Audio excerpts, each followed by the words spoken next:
What's going on, everybody? Ross Jackson here with Canal Street Chronicles at Ross Jackson Nola on Twitter. And of course, don't forget to check out at Saints CSC on Twitter. We continue to take a look at the biggest positions of need for the New Orleans Saints. We've looked at cornerback on Monday. We looked at linebackers on Tuesday. Now here we are with our Wednesday wide receiver look for today as we take a look at maybe a potential replacement opposite Michael Thomas in this offense. I've been saying throughout the offseason, one of my biggest opinions about the New Orleans Saints is that this offseason they need to find a way to add another wrinkle, to add another playmaker over on the offensive side. You've got Alvin Kamara, you've got Michael Thomas, there's potential in Adam Troutman, there's potential in Traquan Smith, there's potential in Marquez Callaway, but those potential guys are definitely there, and we're calling it potential for a reason because it's still not a sure thing, right? Like, we still have to see how they develop and what they actually perform and the way that they actually perform in 2021. I do think that this offense could use one more, at least surefire playmaker, surefire threat, and they could end up finding that, the New Orleans Saints, in the 2021 NFL Draft. So let's take a look at three possible immediate impact players for the New Orleans Saints at the wide receiver position. So let's start with the in-state product right from Bossier City, and also spent time, of course, with the LSU Tigers before opting out in the middle of the 2020 season, and for a good reason, because he had done enough for his NFL draft stock. LSU wide receiver Terrace Marshall Jr. He's a field stretcher. He's a guy that can climb the ladder. He's a guy that can win 50-50 contested catches, but he's also got some really, really good abilities after the catch with the ball in his hands as well. Great speed and great size. He's a good height, weight, speed combination player, something that we, of course, know that the New Orleans Saints would love to have on their offense, especially with Jameis Winston or Taysom Hill under center. The ability to be able to stretch the field with Jameis Winston, the ability to be able to create after the catch with Taysom Hill, all of those elements being very, very appealing for the new look New Orleans Saints going into 2021. At 6'2", 205 pounds and 4.4 speed, Terrace Marshall actually was in the lead for a little while in the 2019 season when he was on the same offense as Justin Jefferson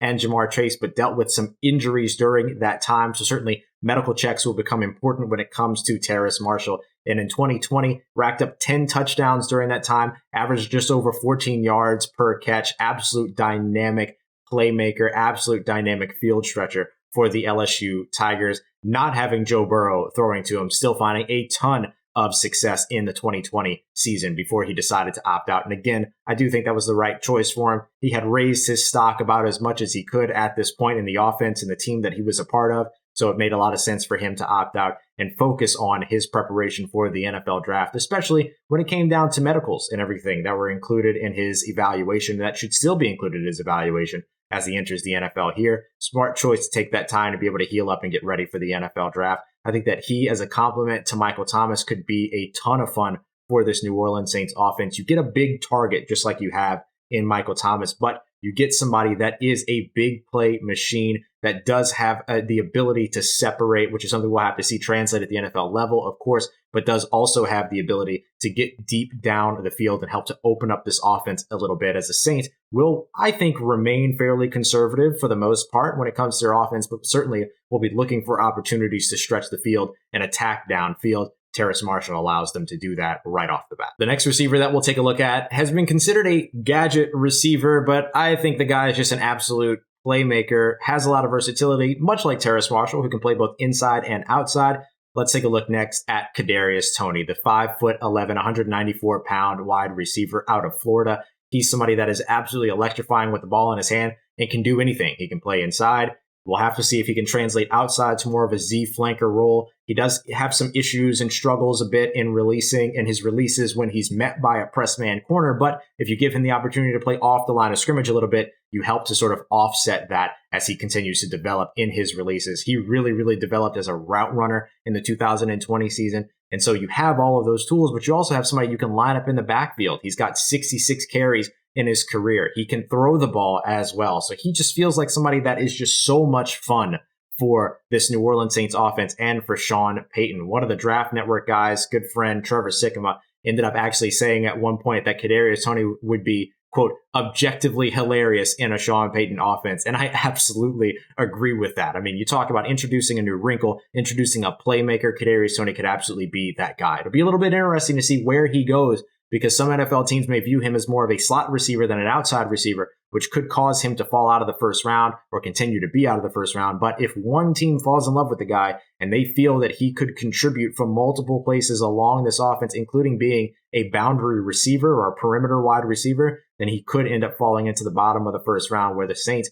could be one of those teams to fall in love. So we'll see if he ends up being somebody that the Saints feel like they could work with, but certainly he brings a lot of excitement with that potential of being a part of a Sean Payton New Orleans Saints offense. And finally, we'll take a look at a day 2 prospect, Diamy Brown, the wide receiver out of North Carolina. You talk about a field stretcher. That's exactly what Diamy Brown is. He's also pretty electrifying with the ball in his hands as well, but really his trading card is going to be his ability to get open downfield, averaging more than 20 yards per catch over the last 2 seasons with North Carolina.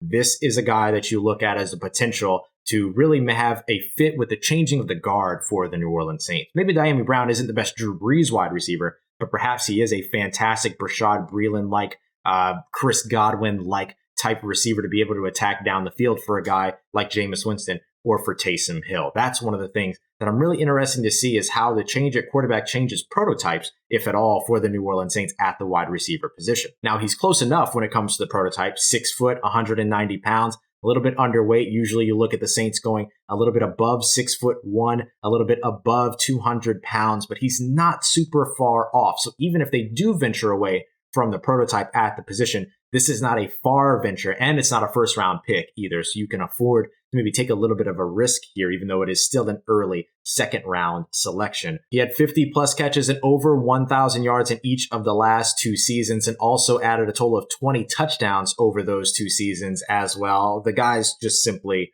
electrifying. The big challenge we'll see will be whether or not he'll be able to produce beyond just being a routes, 8, 9, 7, 8, 9 type of a player. Can he also operate close to the line of scrimmage? Can he open up the field in different ways and take advantage of what's available underneath, sort of in the Emmanuel Sanders role that we've seen with teams in the past, where he can threaten deep, but he can also be viable and really helpful near the line of scrimmage. His football IQ is up there. His ability to know when to, bail his quarterback out, come back to the ball. All of those things are things that you like to see from a wide receiver. He's also maybe not the greatest blocker, but he's certainly a willing blocker. He's willing to get involved in that part of the game, which is something that you do like to see coming into the NFL. So if you're looking for somebody that could potentially be that change of the prototype that comes along with the change of the guard and usher in a new era of the New Orleans Saints offense, along with their new quarterback era going underway too, Diamy Brown out of UNC may be the perfect selection. And of course, there are several other wide receivers that could be very exciting fits for the New Orleans Saints. You can look at an Elijah Moore out of Mississippi. You can look at Rashad Bateman out of Minnesota if he were to fall far enough, or if the Saints liked him enough to trade up for him. Later on in the rounds, we've heard that the New Orleans Saints have some interest, or have really shown that they like, let me say, Dwayne Eskridge as well out of Western Michigan. You talk about somebody that can do a little bit of everything as a returner, as a slot receiver, as a guy that averaged over 130 plus yards per game at the FBS level in 2020. He also spent time as a gunner as well, and is also a willing blocker and blocks well above his 5'9" structure. I mean, there's a lot of opportunities for the New Orleans Saints in this draft. So if there's another wide receiver that you like that we didn't name in today's episode, make sure you let us know in the comments below. Make sure you subscribe here to the Canal Street Chronicles YouTube page as we continue on. We're taking a look at defensive line tomorrow, the day of the NFL draft, and you're also going to get an additional video with day 1 prospects to watch for the New Orleans Saints, whether it be via trade up or standing pat at pick number 28. So as always, I'm Ross Jackson at Ross Jackson NOLA. Looking forward to being back here with you tomorrow. Make sure that you check out CanalStreetChronicles.com for all of the New Orleans Saints NFL draft coverage that you need, and keep it locked here on the Canal Street Chronicles YouTube page.